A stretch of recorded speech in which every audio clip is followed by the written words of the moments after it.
Tapi dia ada cerita nggak bahwa dia minta sesuatu dengan Oh nggak ada. Oh dia ada, dia cuman bukan dia minta. Jadi gini, ini lucu sih, ini dipelintir sama dia kemarin. Ini juga harus diluruskan. Dia bilangnya gini, dia yang ngasih tahu ke gue infonya. Tadi kalau dokter baca semua chatnya, dokter pasti ngeh. Dia ada bilang gini, itu NM sama IM dapat 5M apa 4M ya tadi dokter baca. Terus gue bilang, masa sih? Terus dia manasin gue, harga diri lu rendah banget di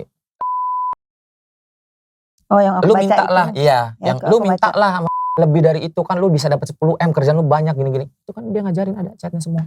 Akhirnya itu Gitu. diajarin dan terinfluence. Kalau ini tidak dihentikan oleh penegak hukum yang sedang menyidangkan kasus ini dan tidak menarik semua orang yang terlibat di dalamnya, mau dibawa kemana dunia usaha, apapun ya. Kemarin kan udah lihat makanan udah kena, skincare udah kena. Ini akan menjadi contoh sih untuk dunia usaha lainnya. Ya mudah-mudahan aja ini akhir ya, akhir premanisme di dunia maya dengan kasus yang sedang disidangkan.